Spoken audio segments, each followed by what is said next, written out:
Hello? Jerry, so far I haven't been able to advance to the clearing. I need to be careful and not lose sight of my goal. My waking mind is starting to dream, to dissolve. Zaroff denies me access, but you appear to be closer to him already. But I'm stuck here. What can I do? You are between the worlds, just like me. But while Zaroff is misdirecting my spirit, he is leading your body astray. Zaroff's curse is strong. I know only one who wields enough power to help you here, between the worlds. A dangerous magician. Take this. This looks familiar. You need to summon him, like you did once before. Even if we may all come to regret it, but when you ask him for help, do not show any weakness. Hello? A magician? He's gone. Alone again. What was that noise? That would be me. Not another crow? Raven. Not another...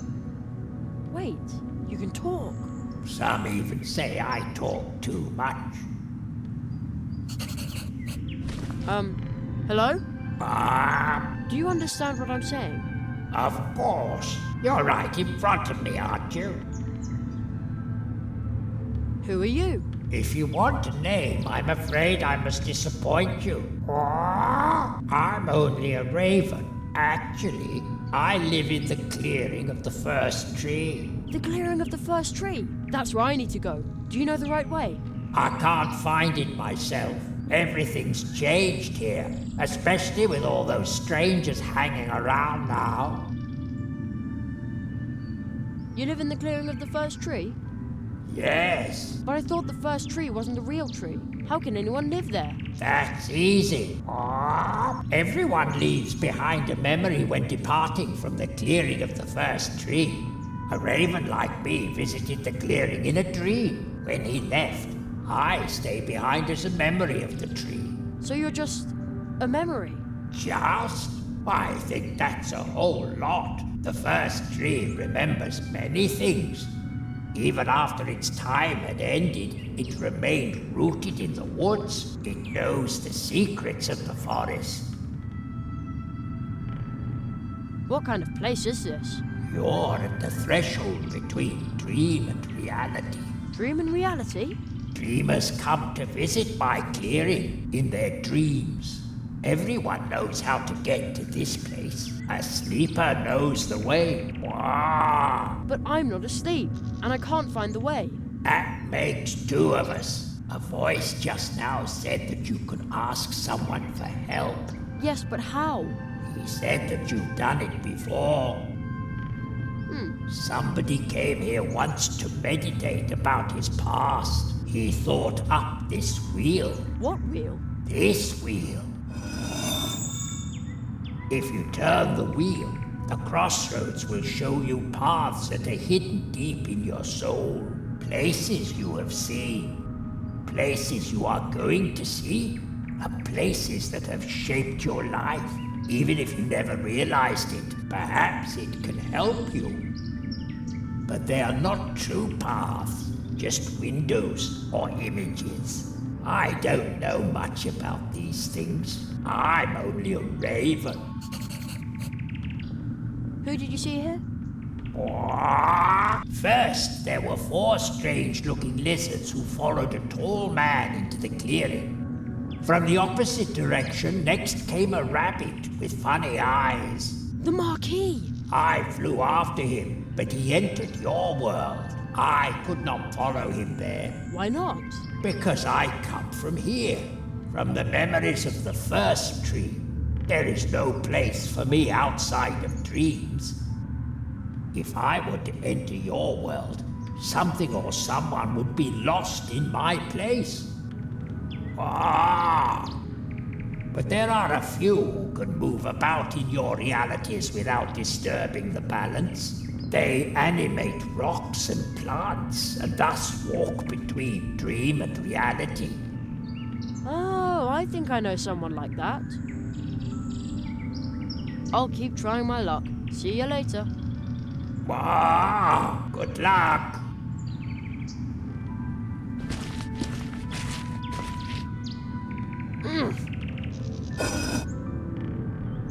The paths have changed. How very strange. They're not even paths anymore. Almost looks like windows to different places. That's one of the cannons belonging to the guards of Mousewood. It looks like I might be able to stick in my hand from here. How strange, indeed. I now have a handful of black powder.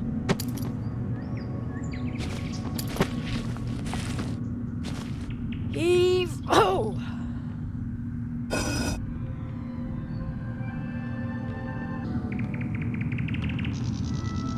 Isn't that the Mousewood Town Hall?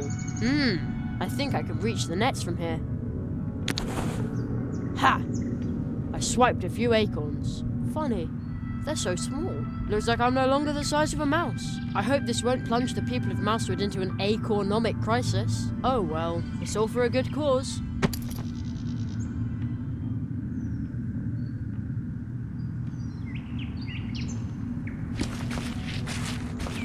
Man, I hope this is just an illusion. Wouldn't want to be arrested as a burglar after all. Okay, I've prized the door open. Oh no, my stick broke.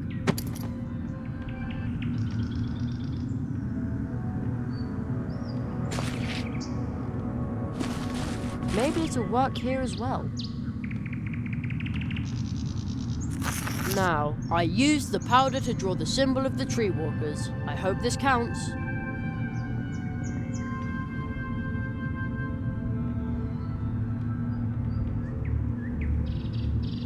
Okay.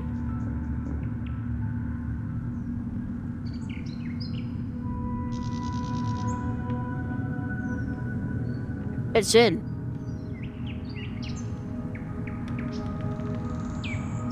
Also in.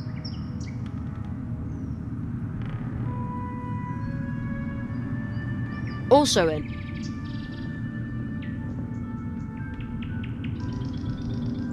Okay, now everything is in.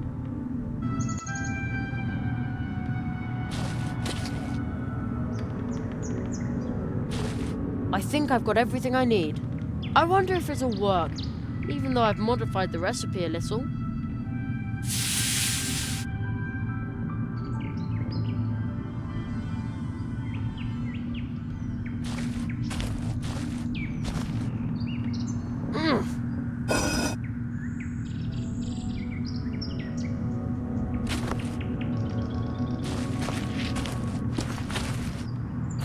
Ouch! Hot! Now what?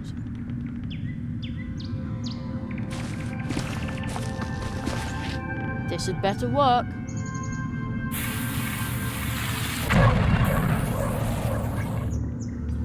Your name.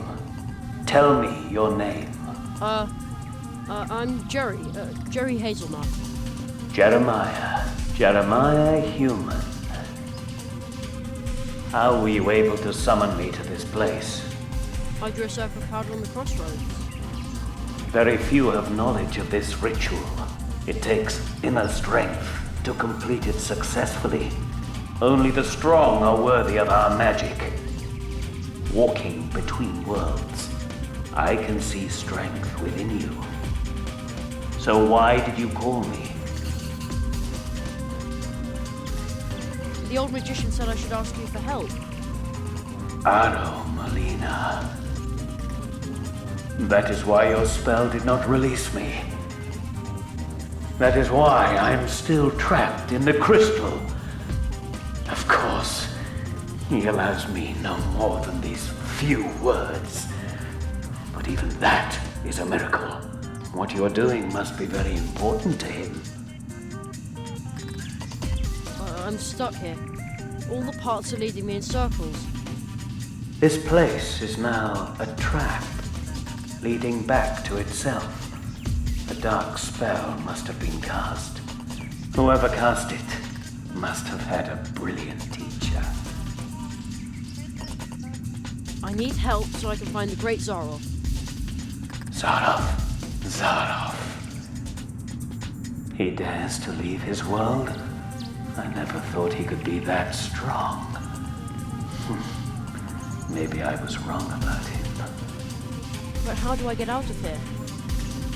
A trap like this always has a way to allow the one who set it to pass through it unharmed.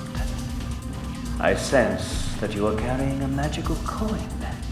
The spell it bears is very familiar to me, but it is not perfect.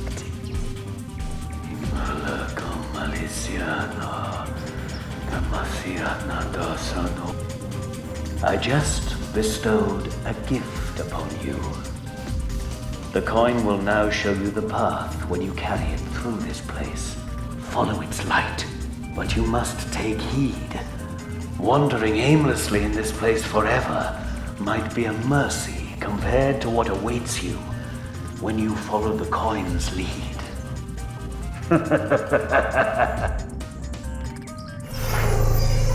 Who was that? A friend of yours? No, I don't think so.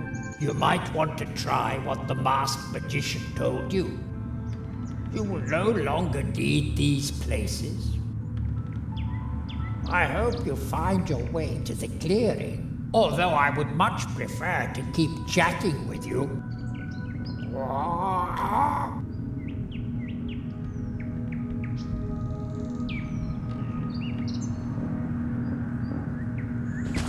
Or maybe this way. Oh man, everything looks the same here.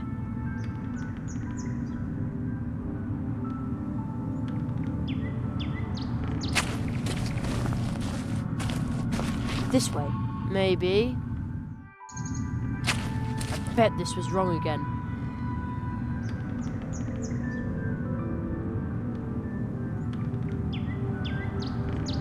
This might be the path.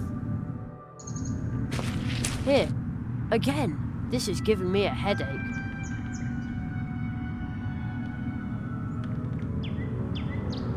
Is this the right path now?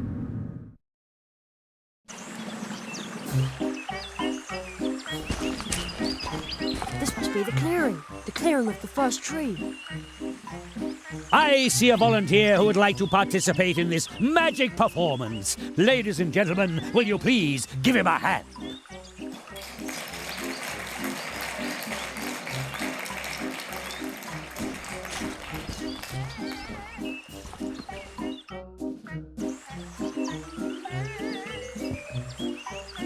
Ladies and gentlemen, we have a volunteer.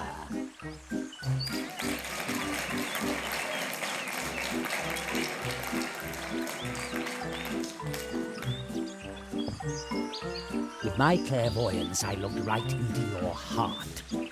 He sent you. A child. Jeremiah, I was once just like you. Then I faced the cruel reality. The facts.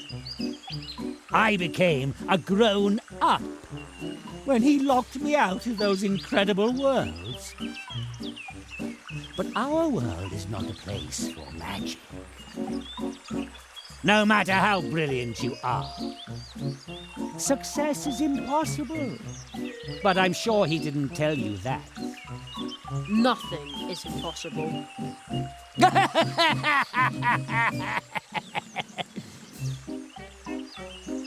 Only for him.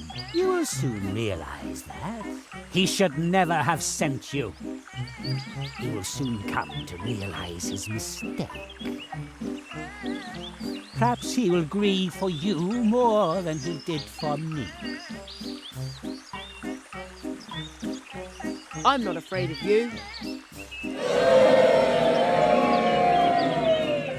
You still have much to learn. The audience, they love only me.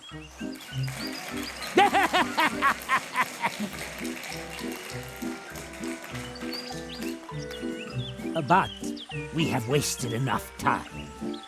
And now, ladies and gentlemen, I am banishing this boy into the wood of the first tree. No! And that, honorable audience, is magic! Is magic!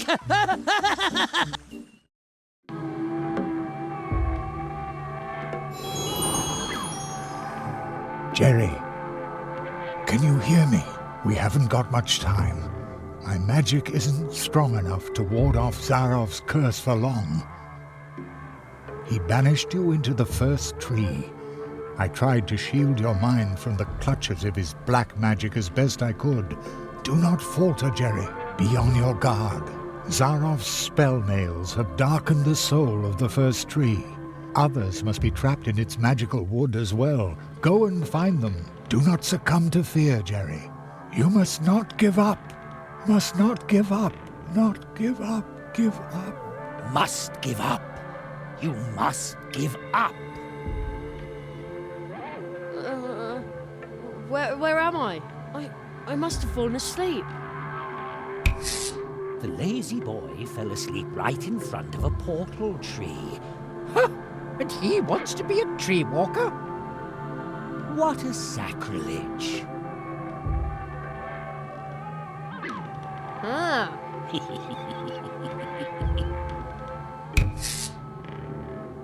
Plato? I'm sorry, but my friend Jerry needs help again. I haven't got time for strangers. Strangers? But I am Jerry. He thinks that cardboard figure is me, and he doesn't remember me at all.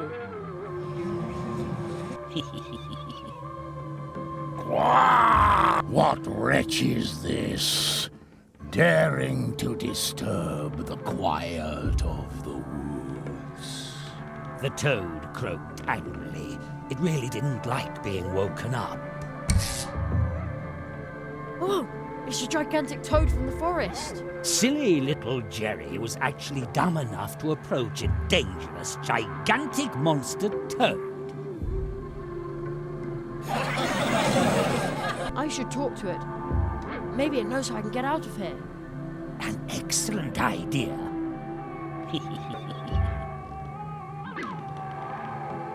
Silly little Jerry is completely befuddled.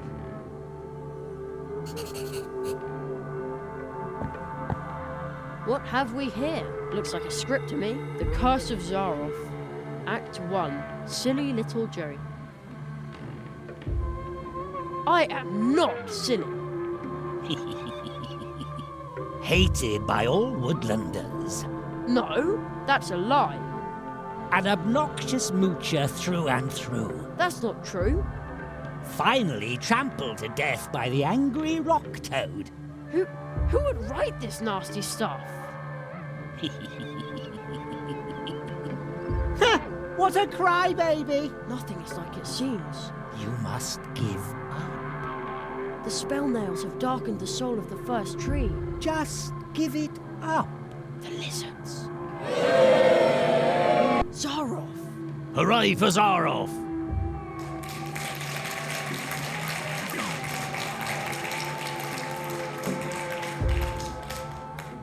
I must stop Zarov. 2 large boulders. That were much too heavy for puny little Jerry, of course. Huh, I'll show you. See? Oh, Mum was right. Milk does do a body good. He led us all I wonder to what the our switch does. downfall. It switches on the light. Surprise, surprise. He led us all Hello? to our Hello there, downfall. Luminance Lighting Service. How may I help you? A good friend of mine would like to be back in the limelight. Who's the lucky guy then? A large toad, here on stage. Very well. I can see illuminating this gentleman will be a truly daunting task. This looks like a job for a Limelight Deluxe.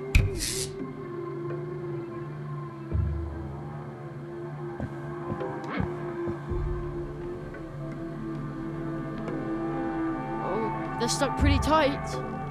Take your hands off me, human.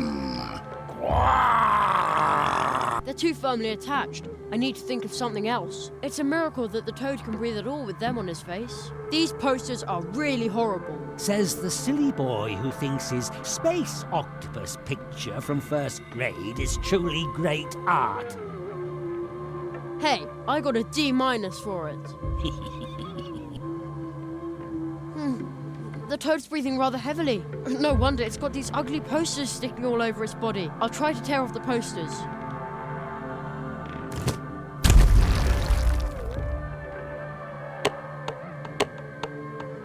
I'm going to squish you. It won't let me get any closer. You spell disaster for everyone. You used us. You want to hitch a ride on my bike, but I need to deliver the mail. Jerry didn't care what the frog said because he was too lazy to walk. What? But it wasn't like that at all. These chestnuts are huge.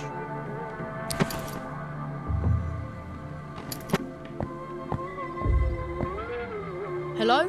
Hello, young man, the usual. Yes, please. This looks like a job for a Limelight Deluxe.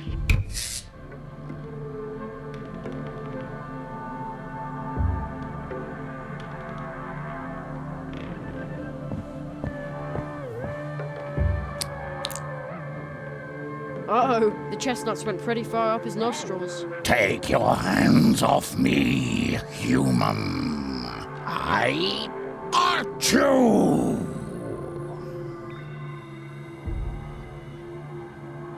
My mind is clearing. I was willing to squish you, but the spell that fogged my mind is now broken. I will now return home to the streams of time.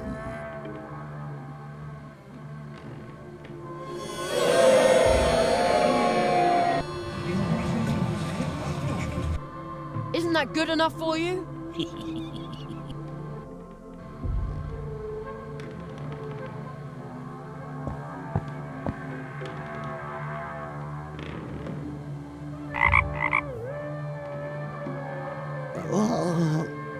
Jerry? Jerry, where have you been? Where have I been? The three of us were in the dark tunnel. And then Oh, just as long as you're doing all right. I was about to say the same. Friendship removes the nail? Who's supposed to believe that?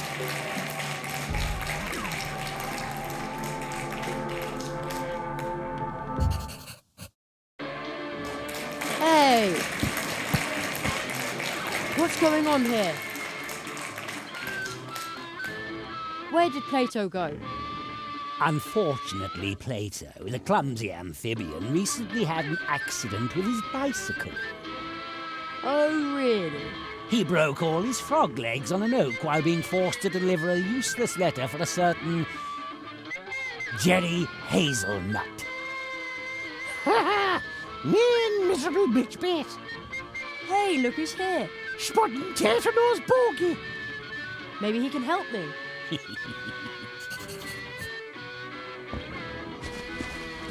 The Curse of Zaroff, Act 2. Let's see. Without hesitation, Jerry accepts the leprechaun's gold and in return gives up his hopeless fight. He ceases to live?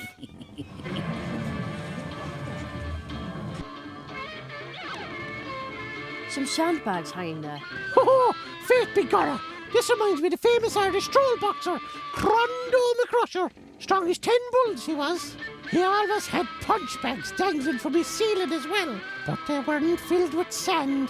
No? What then? 12-year-old boys he caught in the forest.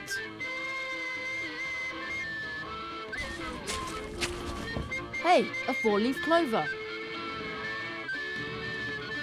It's firmly nailed to the ground. There's no way I can rip it out. Don't you touch me, Shamrock. You no good numpty.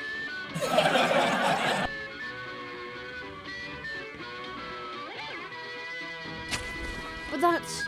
The most beautiful top hat Jerry had ever seen. No, I didn't mean that. The fine leather, the sophisticated cut, the high-quality workmanship, and most of all, the fact that... I mean the poster. The fact that the top hat was much bigger than Jerry's own frustrated the silly boy so much that he jumped off the stage, howling in despair, and broke his neck. A clear case of top hat envy.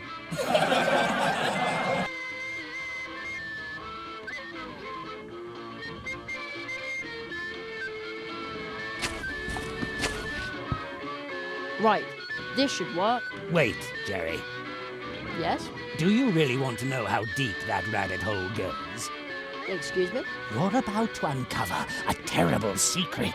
Fine by me. A lever? Is that all? Jerry was so disappointed he wanted to die.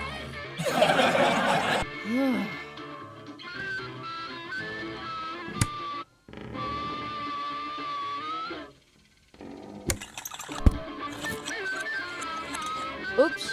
No! Ouch! The lovely Shamrock. It came off.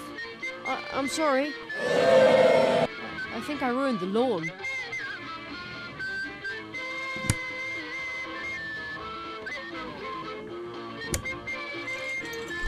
Ouch! Oh no! Me gold! Me gold! There! Now I can reach the top hat. Ha! Jerry's lethal trap is sprung, and he steals the poor leprechaun's much more elegant top hat. I just want to get out of here. Dirty thief! Well, who cares? Me poor gold! Me gold! My...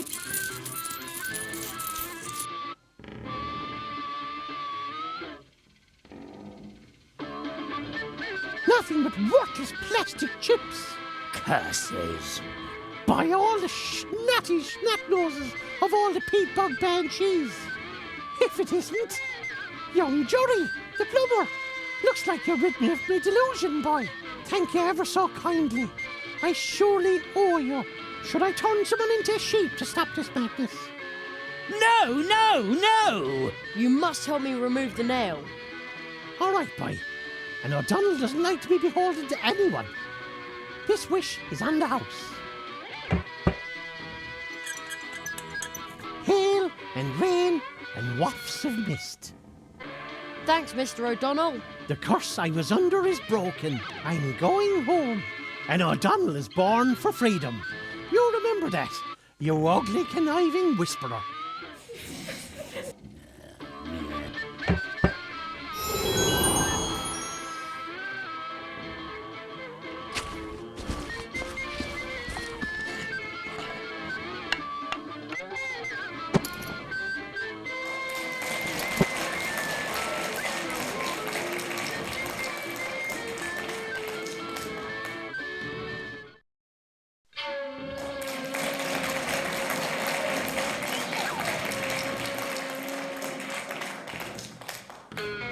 The land of volcanoes, sharp swords and man-eating fox spirits. What a beautiful place to fail in, Jerry thought. Just give up, bonehead. Hey, I'm a fox, I swear. Kitsuna. You are trapped in a human's body. No mask can hide that, Kitsune. But... Humans and foxes can never be friends. But if a human accepts a fox for who she is, doesn't that count? Even if that were the case, why aren't you changing back? I tried to change back. It just won't work. You may wish to be a fox again, but your heart is lost. I shall protect your ears from the confusion wrought by humans. Please help me. I shall heal you from being human, or devour you as a human. Kitsune. Great, a new script. The Curse of Zaroff, Act 3. Little Jerry won't give up. He kept bothering the foxes incessantly. Until they grew tired of the immature smart aleck and devoured him, bones and all. Ouch!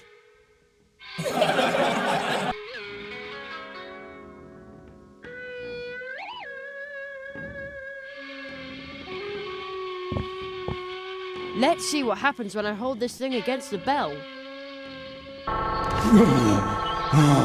My ears!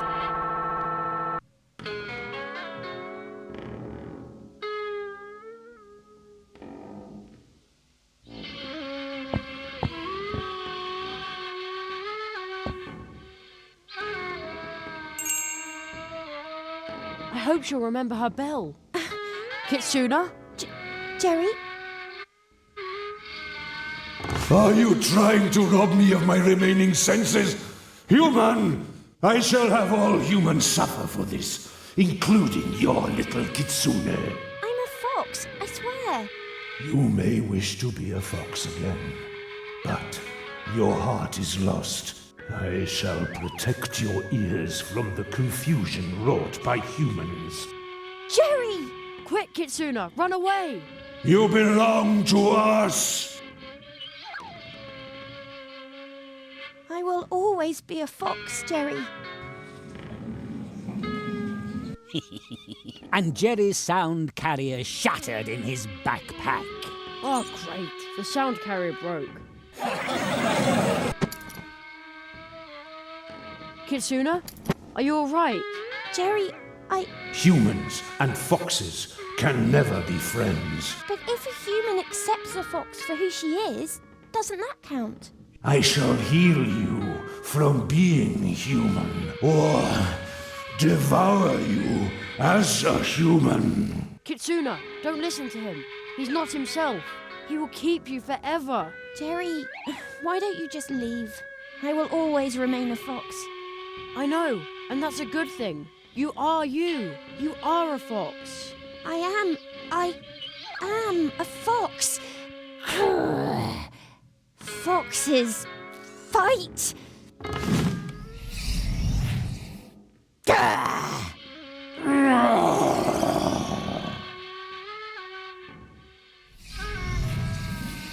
Young Kitsune, I am but a blind guardian, but my mind once again sees clearly. I owe you my thanks, human. Be a friend to her.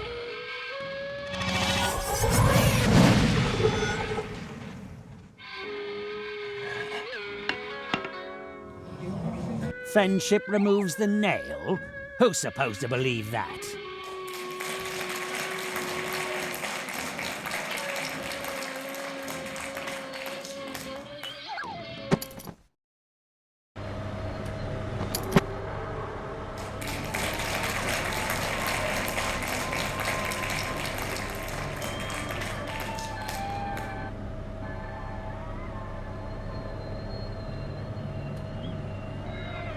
Where am I now? Ice everywhere, and water as far as the eye can see. Oh, the wind is very cold. The boy was so overjoyed at getting to spend another vacation in one of the most beautiful places on Earth. Vacation? That, cheering loudly, he tore off his clothes and jumped into the ice-cold water. Jerry on the rocks! I'm beginning to think you don't care about me at all. Mr. Hazelnut, I resent your attitude. The only thing I care about is art. But you just won't follow the script. Yes, please forgive me. Oh, just try harder. I certainly hope so, you useless amateur! Now, where were we? The mighty polar whale broke through the ice behind Jeremy, and with his mighty voice he proclaimed, "You have made a brave effort. You even advanced to the edge of the eternal ice. But you cannot withstand the cold. It is time to give up. To let go. Join me as I slide into the dark, cold waters under the ice.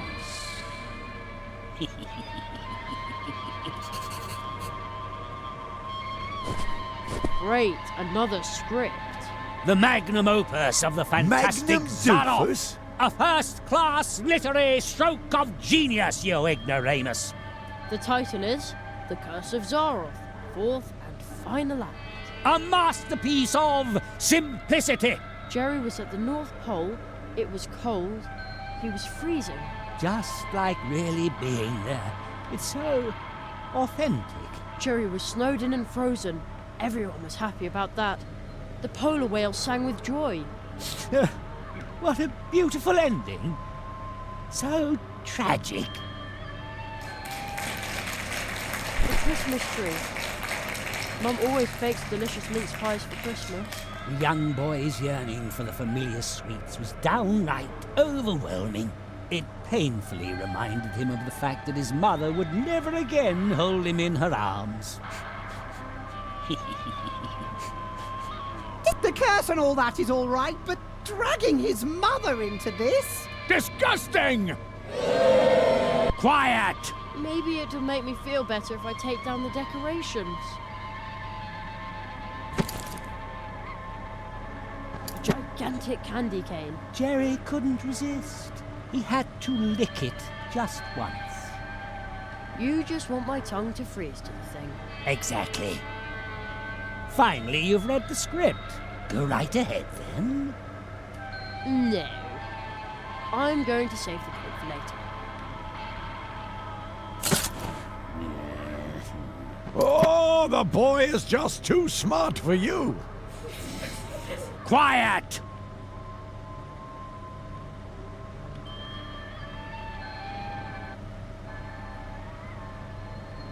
Ho ho ho! Now I have a very festive fishing rod. I bet this is how Santa fishes.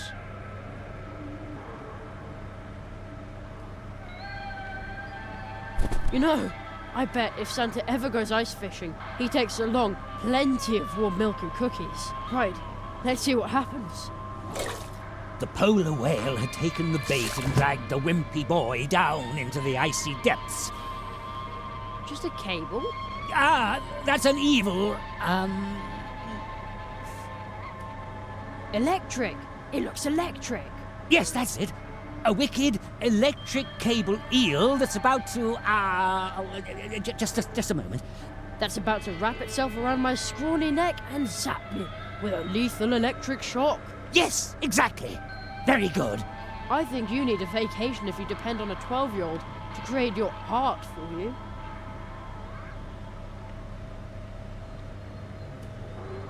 The cable loops back there to where all the wind is coming from. Wait, why am I saying back there when I'm clearly on an ice floe in the middle of the ocean? I'll just pull on the cable. Hey, look! It's a wind machine.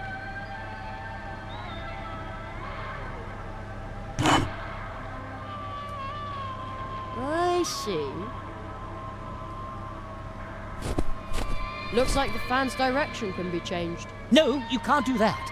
The fan blades would chop up your delicate fingers. Baloney.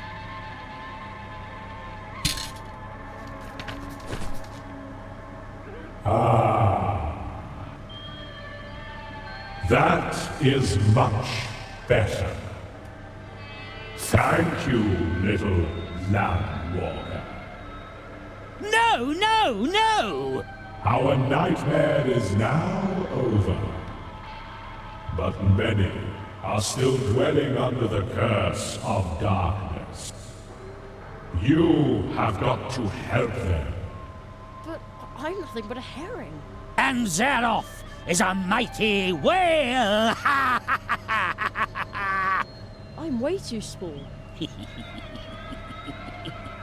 That is exactly your strength, little land walker. Woohoo! Jerry! You can do it, Jerry! Quiet! We believe in you, Jerry! Go, Jerry!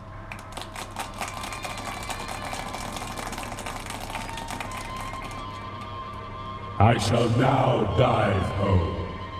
Be strong, Jerry. Be strong.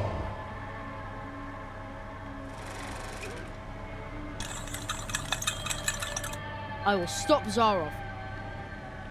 I will stop him. Curses.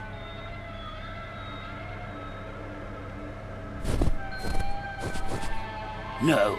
No, no! You'll ruin everything! You... Jerry removed the nail.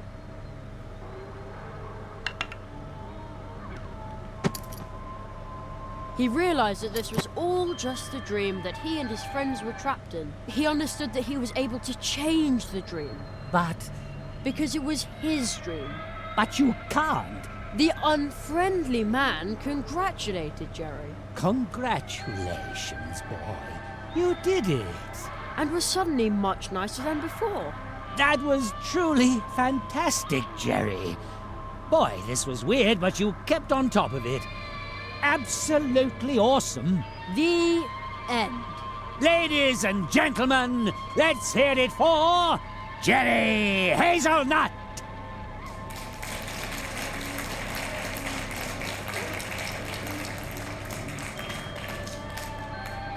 Encore!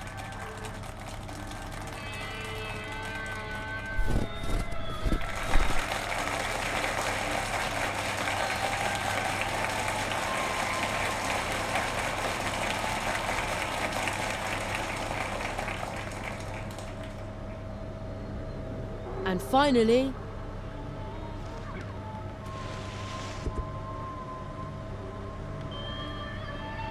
Jerry woke up.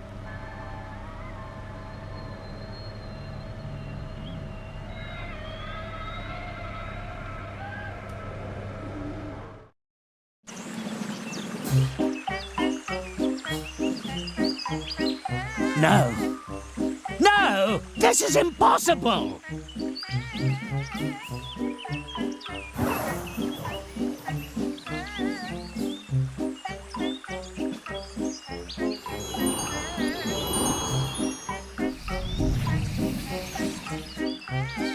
We're back in the clearing. The audience? Oh, are they spirits? They're dreamers. The curse brought them here. Oh, why are they so angry? I've seen this before. They are restless. They are furious. They could forget their way back in their blind rage. And then? Then they would just become empty spirits haunting the dreams of others. Hittadama. Watch out, Jerry! It came from over there. Zaroff. You, calm down the dreamers. I'll take care of Zaroff. But Jerry... He's right. You can sing, can't you? Well, yes, but...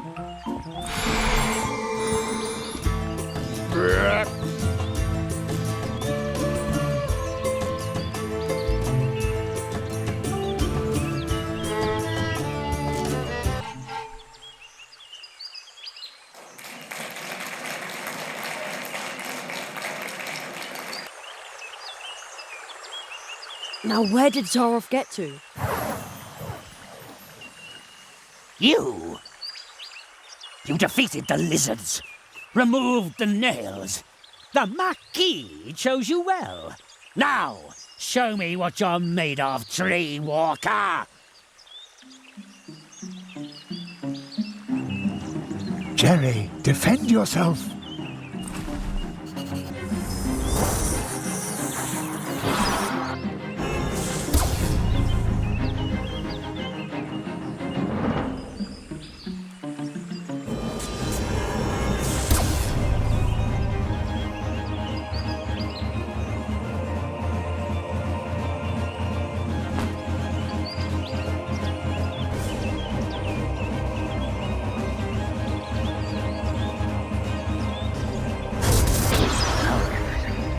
Excellent. You repelled his spell with the nail and rendered it harmless. Zaroff lost one of his spells.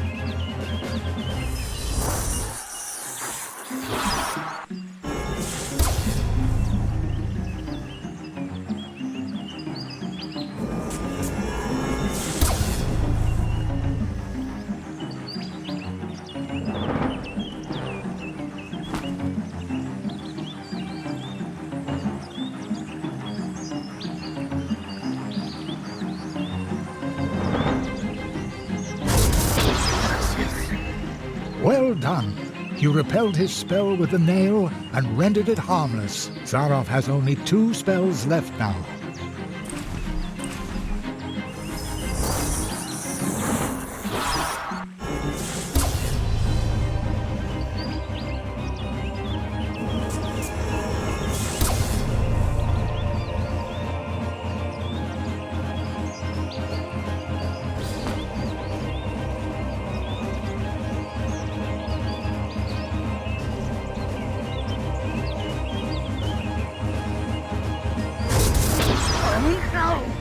Excellent. Now Zaroff has only 1 remaining spell.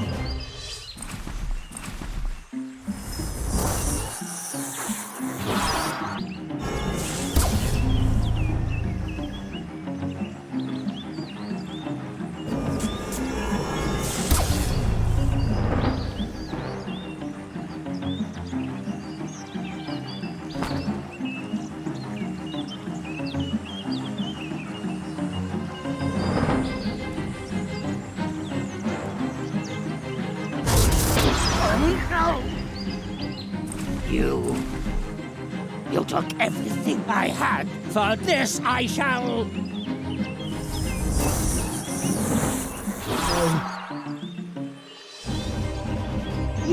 It is you.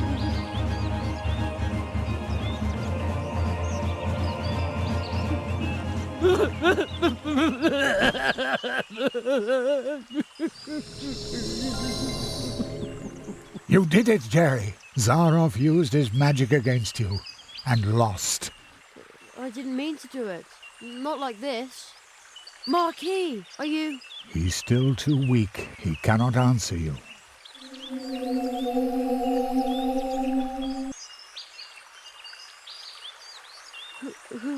Who's the boy? Where did he come from? The tree, it remembers. It remembers the teacher and the apprentice who once visited this place.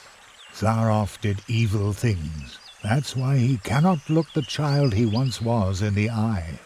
But who among us could, after all? Who is he? What does all this mean?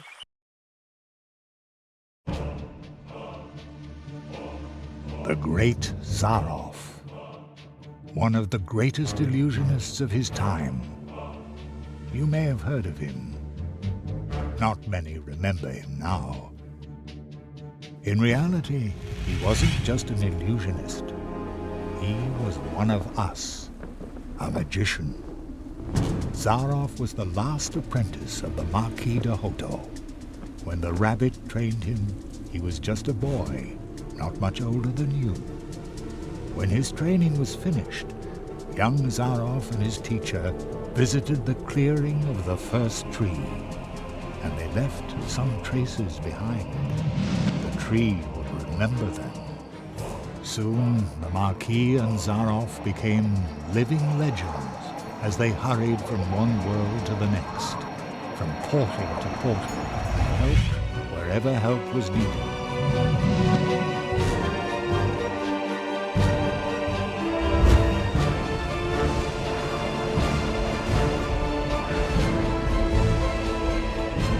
They were true tree walkers, but their path led them to a place where darkness ingrained upon their souls.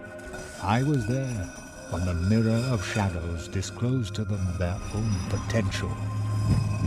They beheld their own brightest virtues and saw the darkest chasms within their souls. And only few can bear that kind of truth. So it was only a matter of time until the dark seed sprouted within them. And And when it did, the Marquis was the first to start doubting the ideals of the Tree Walkers. Then the apprentice started doubting the teacher, and finally the two of them turned on each other in hatred. In his blind wrath, the Marquis banished his apprentice to the world from whence he came. He took away his ability to walk between worlds, so that every portal would remain closed to him.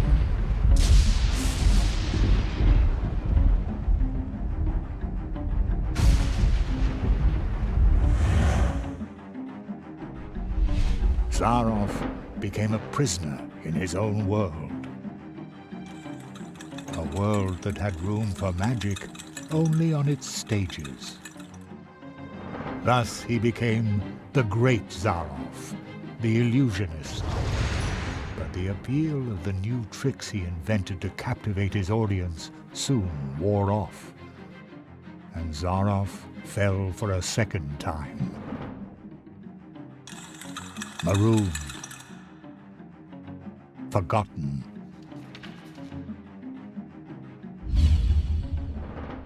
In his despair, he began to rattle the doors of his reality. He turned to alchemy, forbidden experiments, to open up the portal worlds once again. And with every failed experiment grew the hatred for his teacher and for his audience that no longer cared for him. And when Zaroff was finally driven by nothing other than fury and revenge, something answered to his rattling and knocking. Consortium Squamata, the lizards.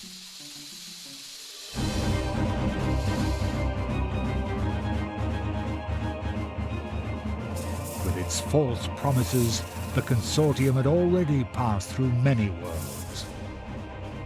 Promises that would disturb the balance of nature.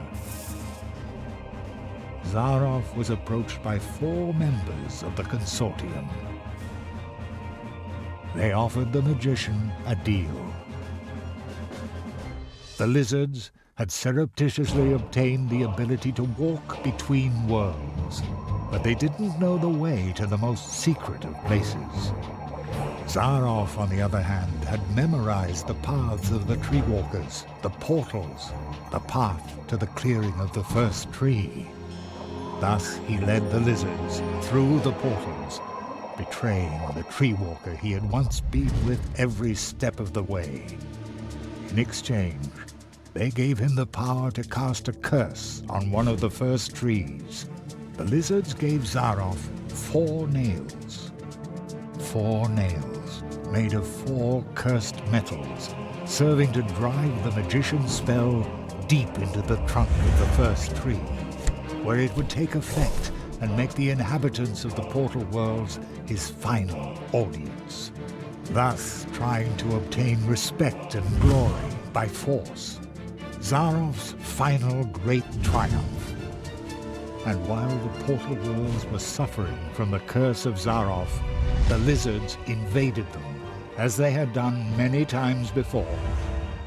Only one could have provided help, but Zaroff's mentor, the Marquis de Hoto, had spiraled himself further into the darkness that the Mirror of Shadows had revealed to him. The Cold One. He was willing to let us freeze to death. The good Tree Walker who had trained Zaroff. I had already given up hope I would ever meet him again.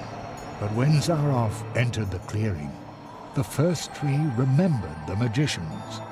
When it recognized the threat that the apprentice posed, the first tree brought to life and sent out the memory of his teacher. So, the memory of the Marquis de Hoto, shaped long before his own corruption set in, left the clearing of the first tree, and promptly forgot that it was nothing but a memory. And once again, he was a true tree walker. He set forth to find himself an apprentice, somebody who would be able to stop Zaroff. He answered your call. The roots of the first tree run deep, even into our dreams. The Marquis found you, Jerry, because You had a dream.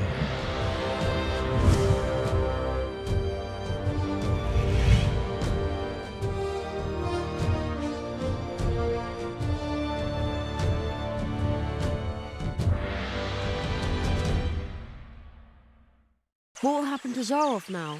This place might be his only salvation. He will remain in the shadow of the first tree. The Marquis, the first tree, they were right. You went beyond yourself. That's how you finally got to this place and faced down Zaroff. The Marquis made you a true tree walker, but you were forced to pay a high price. When the Marquis went from idea to reality by entering your world, something else had to go. Your father, as though through a revolving door, the Marquis came to life, and your father was lost in the rift between worlds and forgotten. But do not worry. You saved us all, and very soon we will return the favor.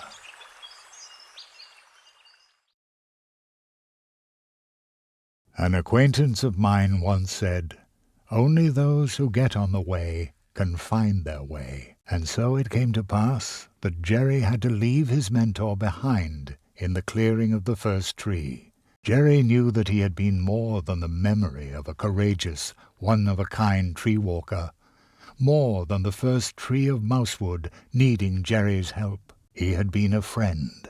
Then, for the last time, the Marquis slowly turned and lifted his hand as if to wave goodbye. I will never forget you, said Jeremiah Hazelnut. And I will never forget you, came the reply from the shadows at the foot of the tree. And the boy knew the Marquis, the tree, he would remember him.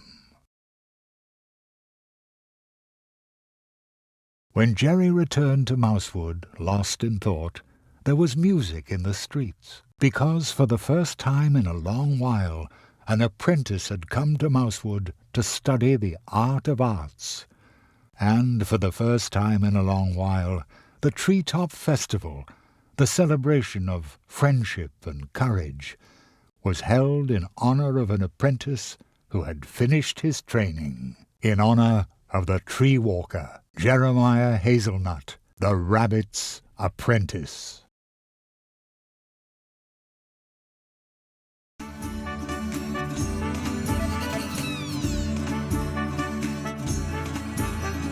Isn't this a grand table? We put it together yesterday in a hurry. Very stylish, boys. And it was great fun too. Yes, diligent work is fun. You again? Not on duty then? No. Penny is now the Crow Scout. He has to stay away from the cannon now. A few nights ago, he shot blownuts at the town. I knew there was something wrong with him. Poor Penny. I love the Treetop Festival. I come here every year. I have this magic premonition that you will not be the last apprentice the people of Mousewood acknowledge in this fashion.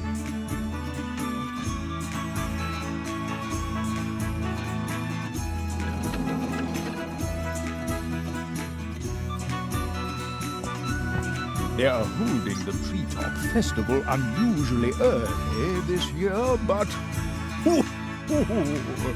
sometimes it's a really good thing to revive old traditions. This is the most fun I have been able. Glad to hear it. Mr. Spitzbeg, what are you doing here? Well, I heard that in your honor they were holding the Treetop Festival earlier this year. So, naturally, I turned right around and came back. You must tell me all about your adventures. And you tell me about yours. Oh, you'll come and see me soon. I brought some lovely kelp tea from the coast.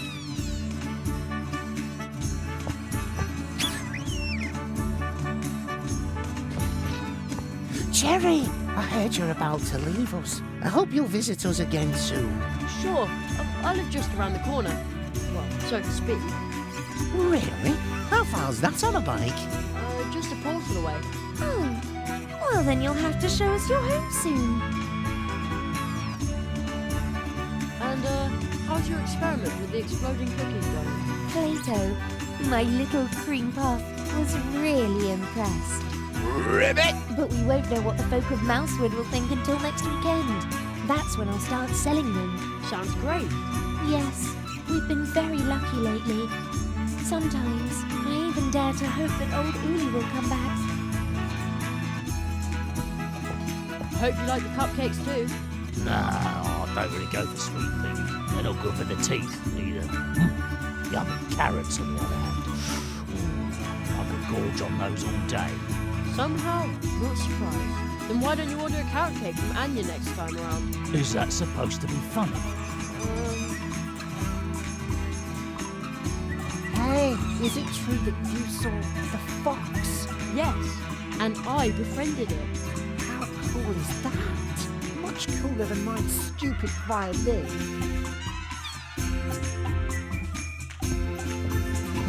Dance at last! Oh, yes! Oh, hey!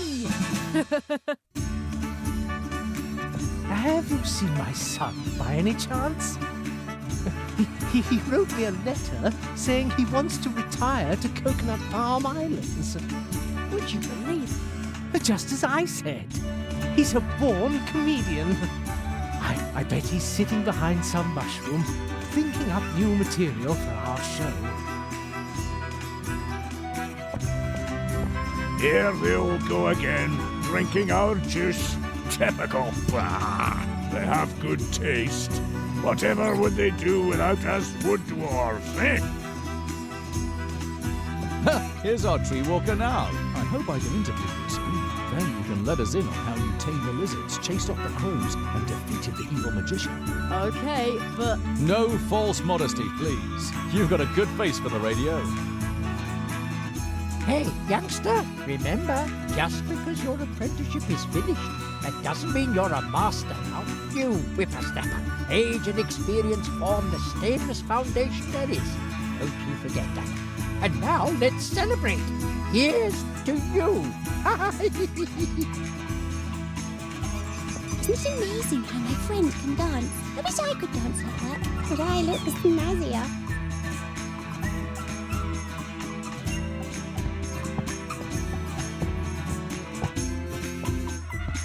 This is a great party. Almost makes you forget all your troubles.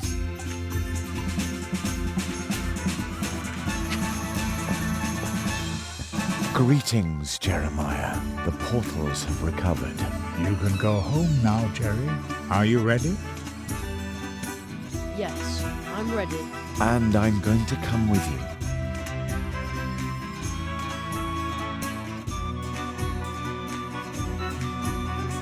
My father, my mother, will they be back? They already are.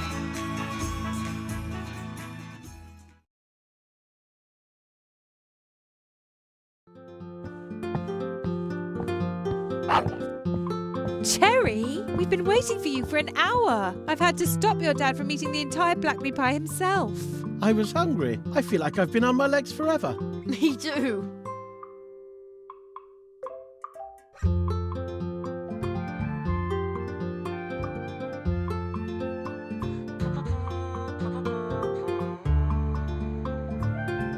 And that's all Jeremiah could say. The fox girl still claims that he cried. That's so not true. Thus Jeremiah Hazelnut returned home, and thus ends our story.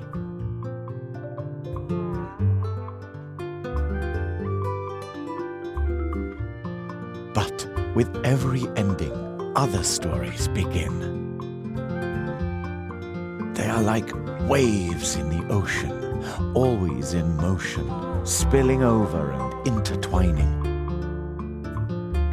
Some stories tell of huge problems we create for others that can barely be solved, even with courage, especially when you're nothing but a tiny mouse. But perhaps someone is going to step up.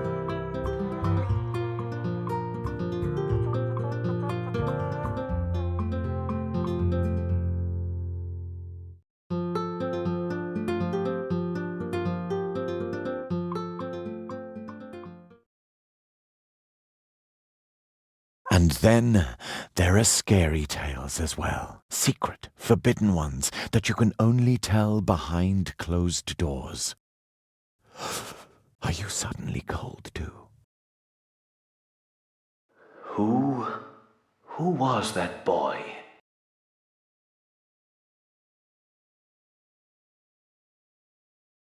My friend's apprentice.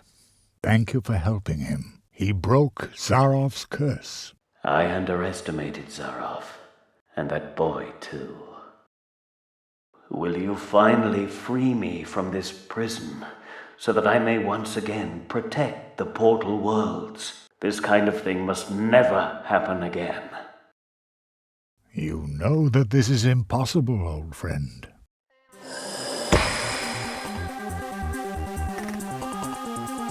Nothing is impossible.